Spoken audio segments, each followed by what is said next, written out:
ওম নমঃ শিবায়। কর্কট রাশির জাতক-জাতিকাদের জীবনে পরিবর্তনের ঝড় শুরু হতে চলেছে আগামীকাল থেকে, অর্থাৎ 26শে নভেম্বর থেকে 30শে নভেম্বর। এই সময়কালের মধ্যে আপনার জীবনে বেশ কিছু ঘটনা ঘটতে চলেছে। জীবনের বেশ কিছু পরীক্ষা কিন্তু আপনাকে দিতে হতে পারে, কারণ এই সময়কালে যদি সময় আপনার জন্মসাপেক্ষে, অর্থাৎ গ্রহগুলির অবস্থান যদি আপনার জন্মছকে একটুখানি সাপোর্টিভ রয়েছে, তাহলে অত্যন্ত ভালো ফল আপনারা এই সময়কালে পেতে চলেছেন। আর যদি খারাপ রয়েছে তাহলে কিন্তু অত্যন্ত কিছু নেগেটিভ প্রভাবও পড়তে পারে। তো সবটা আলোচনা করব, আপনারা কী করবেন না করবেন, কোন জায়গায় সতর্ক থাকবেন, কোন ক্ষেত্রে আপনাকে বুঝে চলতে হবে, কোন ক্ষেত্রে সুযোগের সদ্ব্যবহার করতে হবে, প্রত্যেকটা বিষয় আপনারা জানতে পারবেন আজকের এই ভিডিওতে। তাই কর্কট রাশির জন্য আজকের এই ভিডিও অত্যন্ত গুরুত্বপূর্ণ।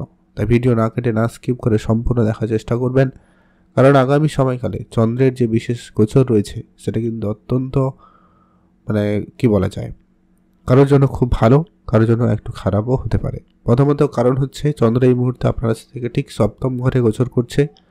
তবে আগামী 4 দিনের মধ্যে চন্দ্র আপনার রাশি সাপেক্ষে রাহুকে পেরাবে, তারপরে আবার শনিদেবকে পেরাবে। তো এই যে সময়কাল যে থাকতে চলেছে, যেটা কিন্তু আপনার জীবনে নানান ক্ষেত্রে নানান রকমভাবে কিছু ক্ষেত্রে সমস্যা, ওঠাপড়া, উত্থান পতন কিন্তু দিতে পারে। তো আপনারা তার জন্য প্রস্তুত থাকুন, সতর্ক থাকুন। আপনারা কোন জায়গায় ধ্যান রাখবেন, কী করবেন, সবটা আলোচনা করব। তো চলুন, সবার প্রথমত হচ্ছে আপনারা ভিডিওর শুরুতে একটা লাইক করে কমেন্ট কিন্তু করতে ভুলবেন না। ওম নমঃ শিবায়। সবার প্রথমত হচ্ছে যারা দাম্পত্যের জায়গায় দীর্ঘদিন ধরে খুব সমস্যা ফেস করছেন, দাম্পত্যের জায়গায় ঝামেলা রয়েছে, ভুল বুঝাবুঝি, অশান্তি যেন কোনোভাবেই ছেড়ে যাচ্ছে না, তো সেই জায়গাতে কিন্তু এর অত্যন্ত গুরুত্বপূর্ণ শুভ ফল প্রাপ্তির সম্ভাবনা লক্ষ্য করা যাবে।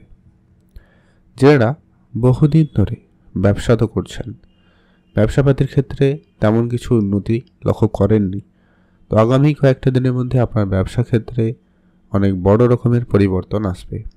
তবে একটা বিষয় অবশ্যই মাথায় রাখবেন, ভালো খারাপ সবার জীবনে হয়ে থাকে, আপনার জন্য ঠিক কেমন সেটা আমার জানা নেই। তো আপনি জন্মছকে একটু দেখবেন, আপনার গ্রহের অবস্থান যদি ঠিকঠাক থাকে, যদি দীর্ঘদিন বা বিগত কয়েকদিন ধরে খুব সমস্যা না ফেস করছেন, তাহলে বিষয়টা আপনার জন্য পজিটিভ হতে পারে। আদারওয়াইজ সমস্যা থাকলেও থাকতে পারে।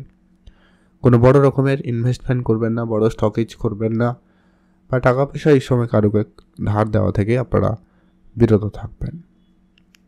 তাহলেই দেখবেন সময়টা অনেকখানি বদলাতে পারে, সেই জায়গায় আপনি অনেকটা সুফল প্রাপ্তি করার সুযোগ পেতে পারেন।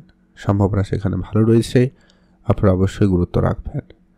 আর share market, trading, mutual fund, SIP এই ধরনের জায়গাগুলোতে যারা ইন্টারেস্টেড ইনভেস্ট করার জন্য, অবশ্যই বলবো সময়কাল একদিক দিয়ে তো অত্যন্ত ভালো সময়, কারণ রাহুর মতো গ্রহ যে কিনা এই সমস্ত কিছুর কারক, সেরকম প্লেসমেন্টে রয়েছে।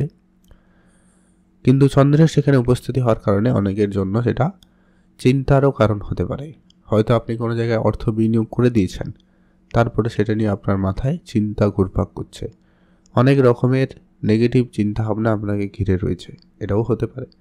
তাই আপনি যেখানে ইনভেস্টমেন্ট করবেন নির্দ্বিধায় ইনভেস্টমেন্ট করবেন এবং বুঝে ইনভেস্টমেন্ট করবেন। আপনি আপনার রিস্ক ফ্যাক্টর মেনটেন করে ইনভেস্টমেন্ট করুন, অবশ্যই সেখানে ভালো ফল আপনার জন্য থাকলেও থাকতে পারে। তাই খুব বড় ইনভেস্টমেন্ট করা থেকে আপনাকে এড়িয়ে চলতে হবে।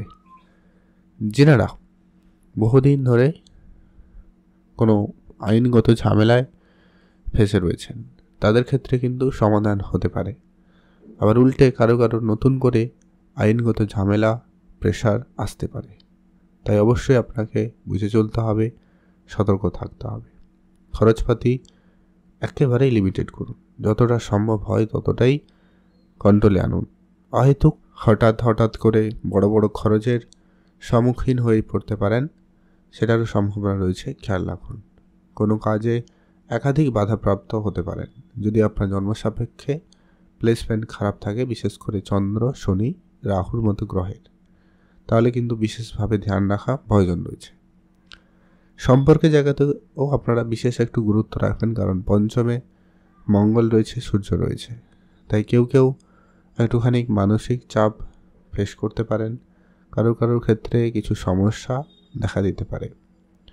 তাই সেই জায়গাটাকে আপনাকে বিশেষভাবে গুরুত্ব রাখতে হবে।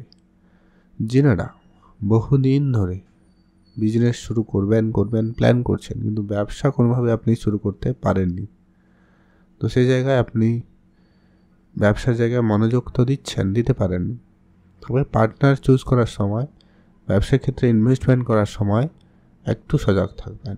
বিবেচনা করেই তারপরে এই সমস্ত সিদ্ধান্ত গ্রহণ করুন। কেউ বললো আর জোশের মাথায় করে ফেললেন, এরকম বিষয়টা যেন না হয়, তাই ধ্যান রাখুন।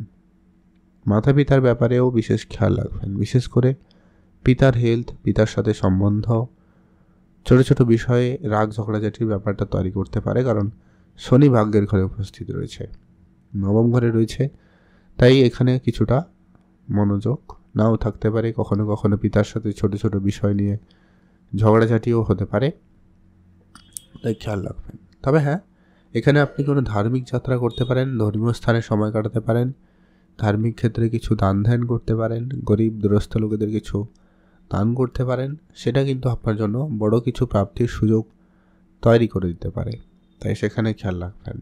যারা কনস্ট্রাকশন কন্ট্রাক্টের কোনো কাজ করেন বা শুরু করার কোনো প্ল্যান রেখেছেন, সেগুলো কিন্তু ফাইনালি হতে পারে।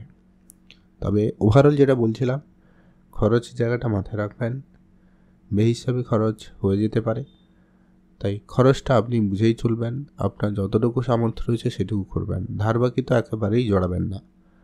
আর কিছু গোপন ব্যাপার একেবারেই গোপন রাখুন, সেটা কিন্তু অত্যন্ত জরুরি রয়েছে। গোপন বিষয়ে বেশ কিছু সমস্যা আপনি কিন্তু ফেস করতে পারেন যদি আপনি কারোর সাথে কোনো বিষয় নিয়ে আলোচনা করেন, তো সেই জায়গাটাকে আপনাকে ধ্যান রেখে চলা জরুরি রয়েছে। ওভারঅল আপনি আপনার খাওয়া দাওয়াতেও বিশেষ একটু গুরুত্ব রাখুন। পুরনো কিছু সমস্যা ফিরে আসতে পারে, পেট রিলেটেড সমস্যা, বদহজম, গ্যাস অ্যাসিডিটি, এমনকি মাথা যন্ত্রণা, ব্লাড প্রেশারজনিত সমস্যাও হতে পারে। কারো কারো ক্ষেত্রে হঠাৎ করে কোনো ছোটোখাটো হলেও ইনজুরি আসা, বিপদ আসা, এগুলো কিন্তু সম্ভাবনা থেকে যাচ্ছে, তাই খেয়াল রাখবেন, সতর্ক থাকবেন, বুঝে চলবেন। সন্তান থাকলে তাদের দিকটাও আপনাকে বিশেষভাবে খেয়াল রাখতে হবে।